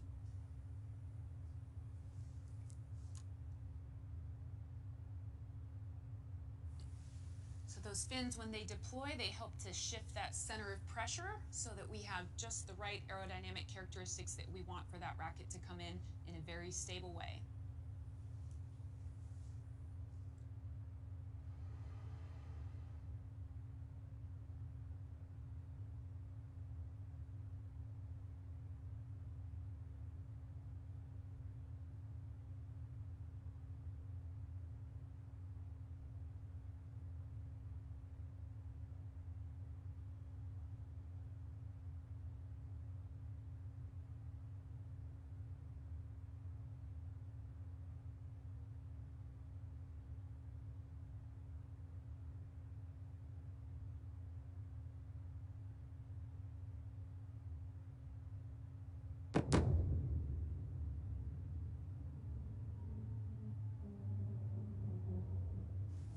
Engine restart on that BE-3 confirmed.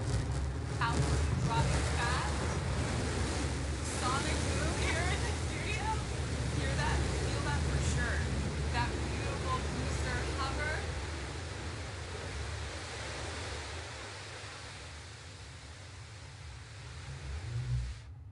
And booster touchdown. Welcome back, New Shepard.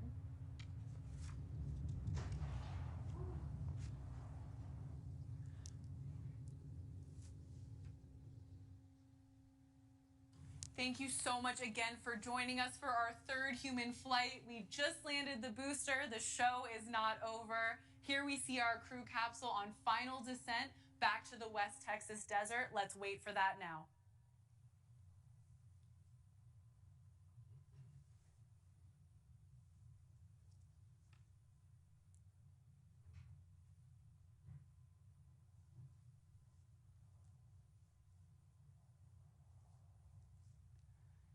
Look at that booster on the pad, all in a day's work for the workhorse of this operation. All right, and there go the drogue parachutes. That's a beautiful sight, slowing down the capsule.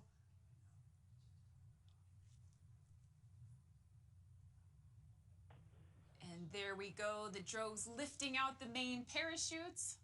Looks like we have 3 beautiful parachutes there in their reef configuration. And the release, the disc reef, there we go. 3 beautiful main parachutes.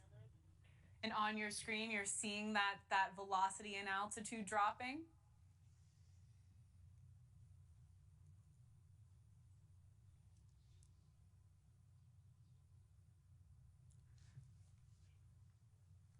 So while these parachutes are obviously essential in providing a gentle touchdown for the crew capsule, New Shepard also has an innovative retro thrust system.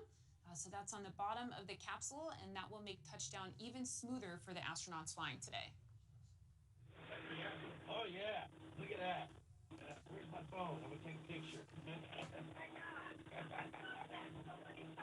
We did it. We did it. Yay! Mountain Peter, we're on the ground. Oh my gosh, what a blast! I see our shadow actually.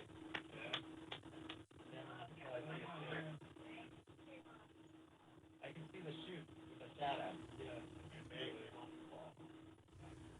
We can hear audio from a very excited crew on their way back to Earth. What a beautiful day in West Texas. What a great view through those big windows there. Stand by touchdown. Stand by touchdown.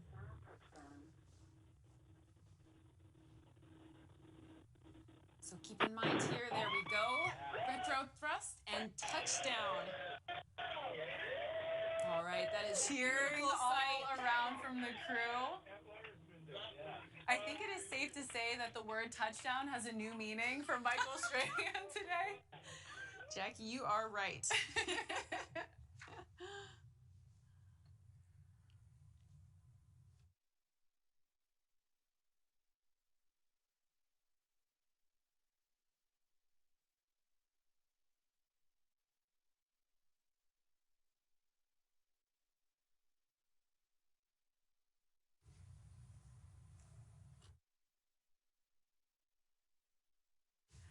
There we have it, looking like a completely successful third human flight. That audio from the crew, so exciting. We also, if you couldn't hear it from the audio, we just double confirmed with Mission Control that all 6 astronauts have landed back safely and are doing great. So at this point, our team is going to prepare those landing safety operations to recover our astronauts from the crew capsule. We'll be on the ground at the landing site to follow the action in just a bit, and hopefully even hear from some of the world's newest astronauts.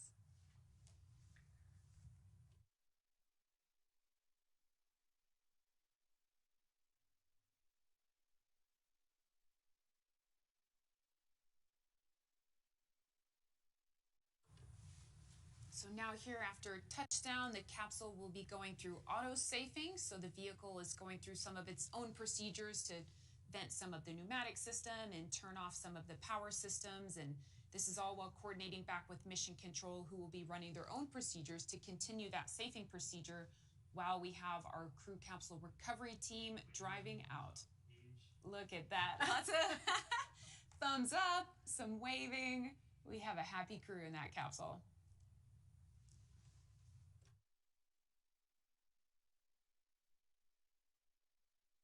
And look at that beautiful shot on your screen. You can see the booster, a field in the background.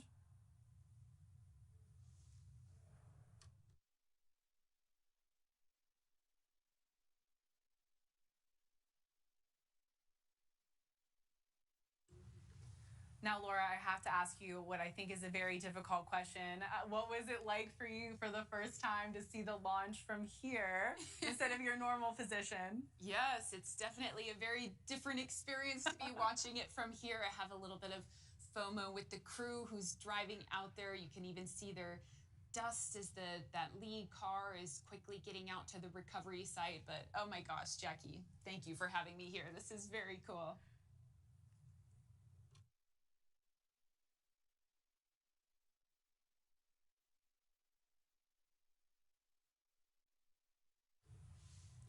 Mission Control has just cleared that recovery crew for approach to the crew capsule.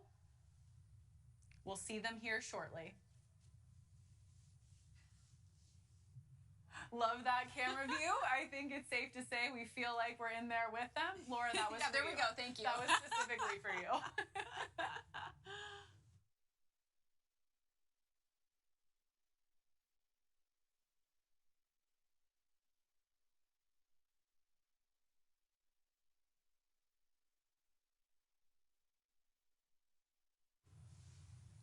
Getting a beautiful 360 view here. The views from West Texas are gorgeous. There's mountains in every single direction that you're looking. We can even on the north, if they keep panning around, we'll see the tallest mountain in Texas, Guadalupe Peak. So many waves. I think we just saw one from all 6, so that's very exciting on that 360.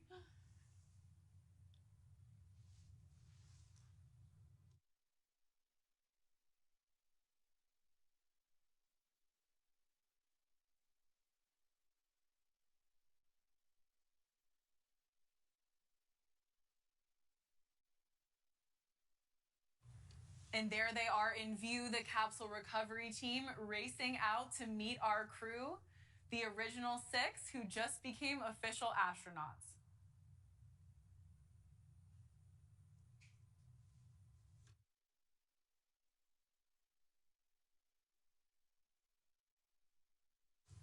So Laura, this is your team out there. Can you talk a little bit about what they're about to do to safe the capsule to prepare to take the crew off?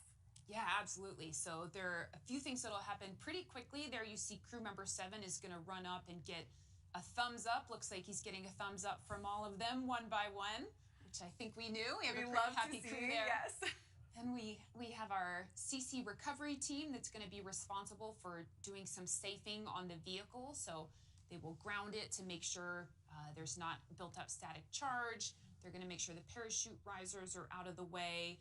They'll put the pins in for the escape system, and we should be seeing them approaching now that we have that thumbs up just right now.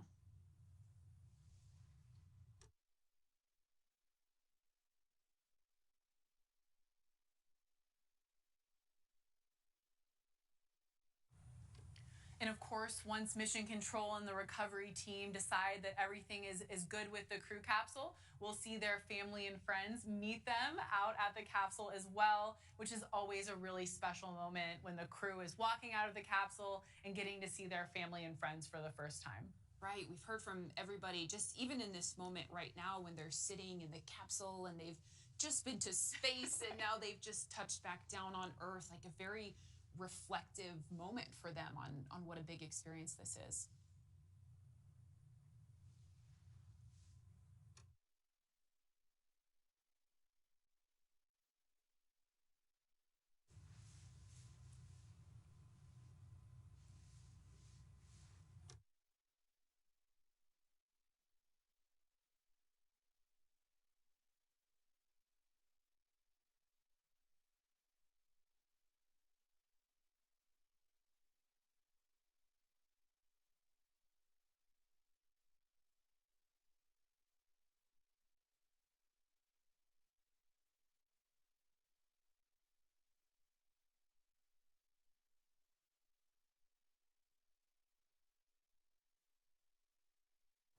There you see our founder, Jeff Bezos, out there waiting to greet the newest astronauts, and you see the blue stairs are up, just waiting to open that hatch.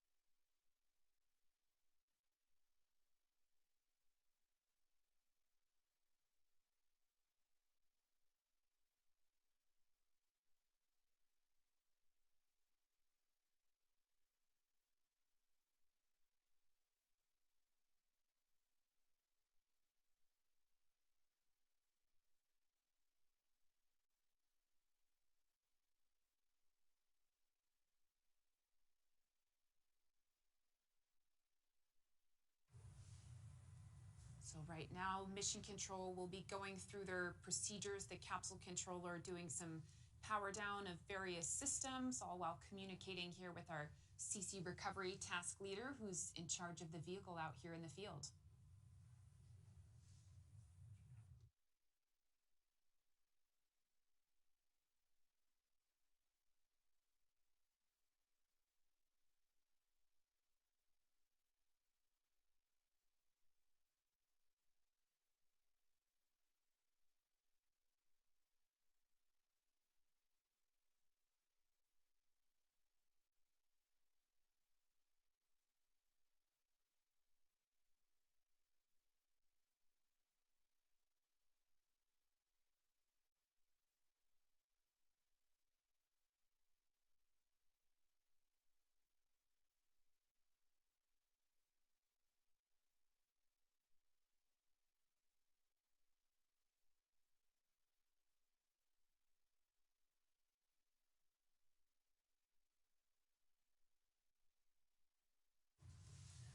Welcome back. Thank you for joining us for a successful third human flight. We are minutes away here from that hatch opening, and we'll be greeting our crew for the first time back on Earth.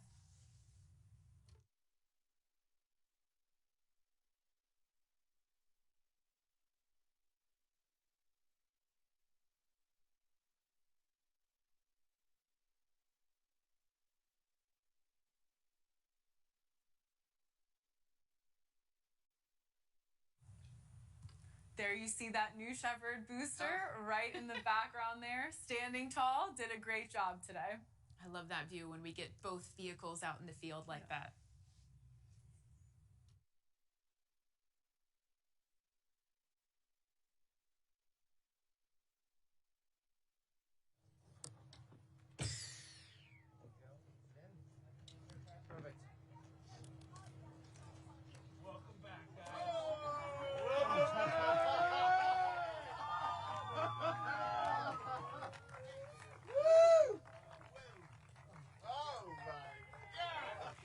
Michael Strahan is out of the capsule. Big hug for our founder, Jeff Bezos, followed by Laura Shepard Churchley, Dylan Taylor, Lane Bess,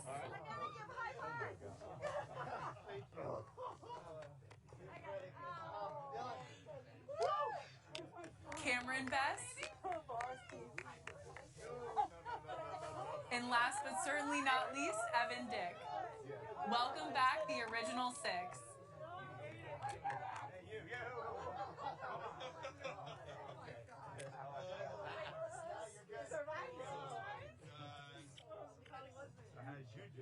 Oh, we're fine.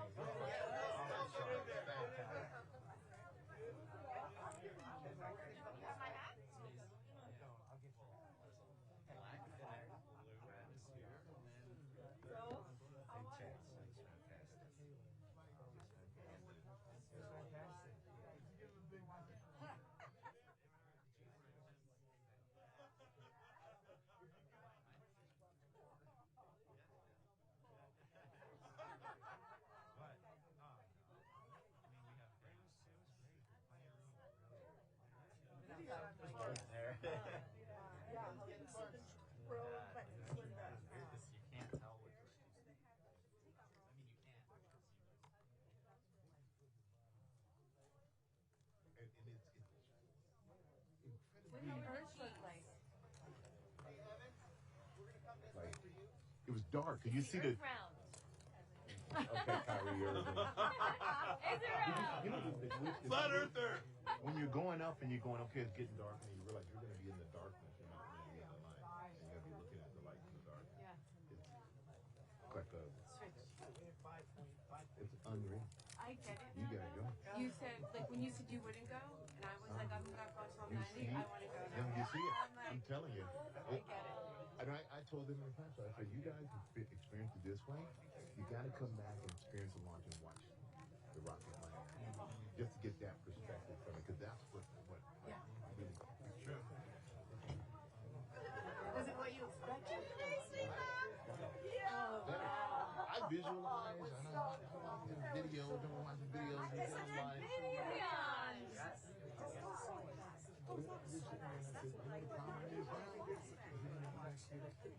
Go back.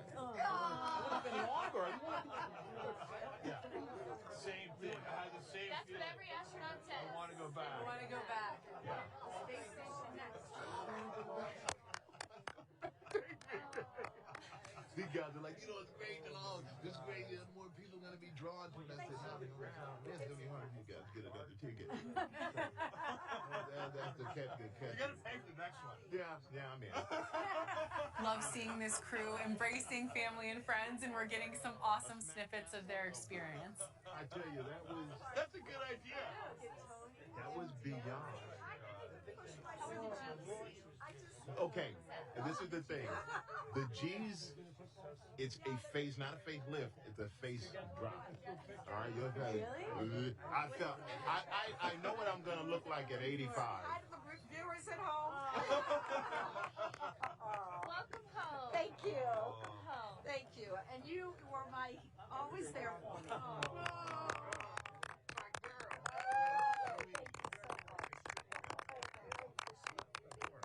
I love that. And Laura yelled, I like this candle. I practice it every time we went into Just like, oh, man. so happy. So you got something to talk about on the golf course now, don't you? Yeah. How good is that? Oh, my goodness. I know. I'm so happy. I'm so happy for both you guys. Well, they were my boys. Yeah. You know, when I had to take that test. Yeah. So I'd look at one and I'd go 1, 2, or 3. And I don't know, I don't think 1 and I don't think 3. Oh, okay. Okay, you're not maybe. How about I get some of these two? Yeah, right. But this was just wonderful. I was trained so well, I knew exactly what was coming. What did you see when you looked out the window? Black. Yes. The black, I wasn't So expecting it, much. but I just thought, yeah. It's so surprising how intense it is. Yeah. Here she, see, Great. she's back. I know. He was Believe me, he was nervous. This man loves you. He was nervous. I saw it. He was a strong bear the whole time we were there. So I never had any doubt. No, I'm happy for her. What a cool deal, huh? After her dad, how cool is that? Well, there's nothing like it. Follow your dad. And I thought about America in space. I know. I thought about Daddy coming down and thought, gosh, he didn't even get to enjoy any of what I'm getting to enjoy. Right. He was working. It was all business. Right. Right. He had to do it himself. I went By on the way, for the ride. You seen how small his capsule was? Oh, yeah. It was like packed in that thing. I hardly fit it. He wasn't doing somersaults. He didn't have your windows. The only way he knew his weightless was his straps were flying. Right. Because he was strapped in. He was part of that machine. Exactly. He was kind of wearing a suit is what he was doing. And we had with it, Dad, it was fine. Thanks for doing Forget it, Disney. Blue Origin's the best. Blue Origin's the best. Yeah. Okay, so we had astronauts in the lineup for your presentation of your new Shepard astronaut wings. Yeah. Right here. Yeah. I got one of them. All right. Yours, Laura. Follow John. Dylan. I love the flag. Oh, Fred. Lane, Evan. I wore your flag. Cameron. Perfect. Okay. Aw. All right.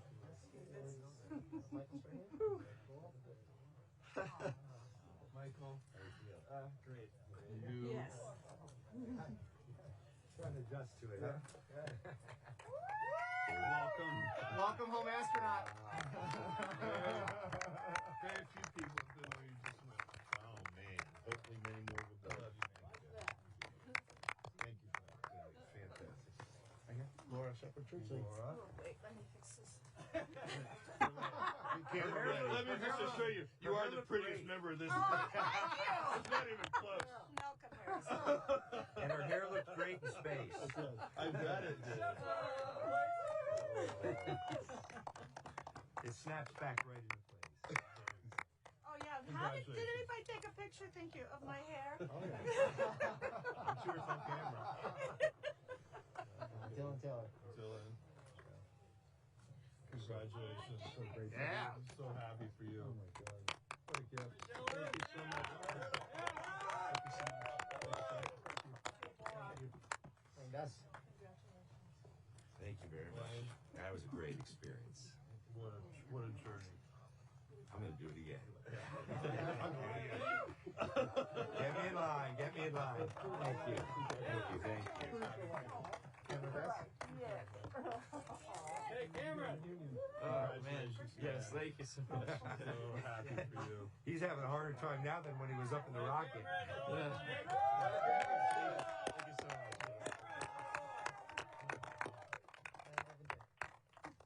Evan. You made my dream come true.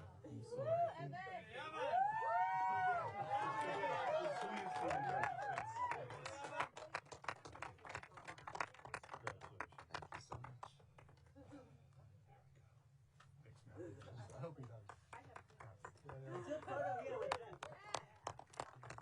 Oh boy.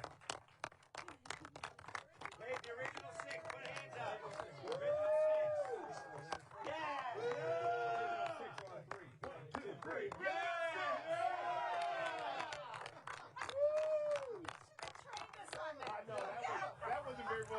The original six back and seemingly better than ever. Oh my gosh. Such poignant words from our crew. Yeah, I heard a few. I want to go again, or that was dream come true. That is just so amazing to hear that straight from them after this. What a day. What That's a day. the most special thing that we can hear at Blue Origin.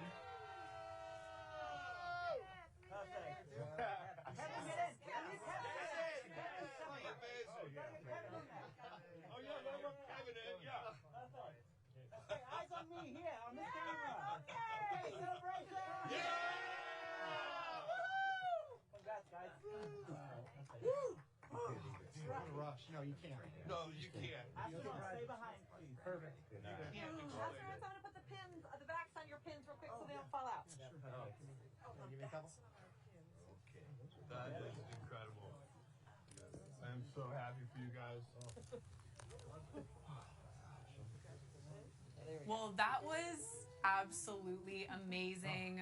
Thank you so much to everyone for joining us today for Blue Origin's third human flight. A very extra special thank you to our customers on board, Evan, Lane, Dylan, and Cameron. If you're interested in reserving your seat on a future rocket ride to space and back, it starts by visiting blueorigin.com and clicking Fly to Space. Laura, I said it before, but I can't thank you enough for sharing the desk and adding your invaluable perspective. I'm sure you wanted to be out there, but we all appreciate you being in here for this mission. Thank you. I'm honored to be here. Yes, thank you so much. Very fun to be here today. The road to space is being built. You saw it here today. If you're interested in joining our extraordinary, very fast-growing team, please visit our website on the careers page. And if you'd like to commemorate the day, Alan Shepard's daughter followed in his footsteps, iconic footsteps to space. We have mission patches, and as an homage to his legacy, Glenn DeVries' initials are on the patch. So special. My name is Jackie Cortez. For Laura Stiles and everybody here at Blue Origin, thank you so much for joining us. Until our next launch, Gradatum Ferociter.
Hands up.